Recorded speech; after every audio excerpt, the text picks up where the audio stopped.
The housing market just triggered a structural signal that almost no one is interpreting correctly. For the first time in modern data, new construction homes are now priced below existing homes. That is not a headline anomaly, it is a shift in price discovery mechanics. Our strategy treats housing as a transmission channel between credit, labor, and liquidity. Builders respond to cash flow constraints. They adjust price, they offer incentives, and they protect volume. Existing homeowners respond to anchoring. They remember peak valuations and low mortgage rates, and that slows adjustment. When those two behaviors diverge, the market begins migrating toward the actor with the tighter balance sheet discipline. Right now, builders have already reduced median pricing materially from the 2022 peak, while existing home prices have not cleared at scale. Builder volumes have stabilized after cutting. Existing transaction volumes remain compressed. That divergence matters. It tells us where equilibrium likely sits. From a phase perspective, this aligns with late Phase 1, drifting toward Phase 2 pressure in our framework. Phase 1 is complacency with cracks beneath the surface. Housing affordability stress, elevated builder inventory in the South, widening buy versus rent spreads, and incentive escalation are those cracks. When large builders control hundreds of thousands of lots through ownership and options, that is latent supply. Latent supply becomes active supply if price competition intensifies.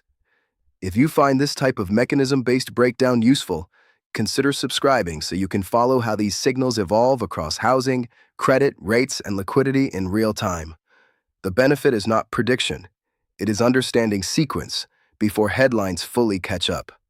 Our current probability assessment assigns roughly 60% probability that housing remains at a slow adjustment regime through mid-2026, with regional dispersion widening. We assign approximately 30% probability that by December 2026, the adjustment migrates more decisively into existing home pricing in builder-heavy markets. A smaller probability tail, near 10%, would involve stabilization through labor reacceleration and easing mortgage rates without broad price clearing.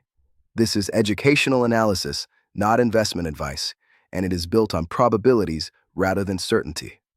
What shifts these probabilities is confirmation. We are watching inventory expansion, days on market, builder incentives, including rate buydowns, Federal Housing Administration delinquency trends, and regional labor softness. If existing home prices begin converging downward toward builder-cleared levels while volumes normalize, that suggests orderly Phase 2 clearing. If labor deterioration accelerates alongside credit tightening, that increases the probability of a broader forced liquidity dynamic later in 2026.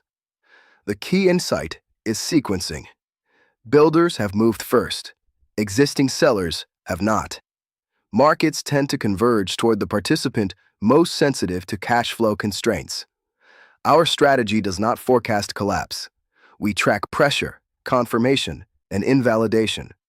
Housing is now a live pressure signal because price discovery has restarted. What matters next is whether that process remains orderly or becomes reflexive.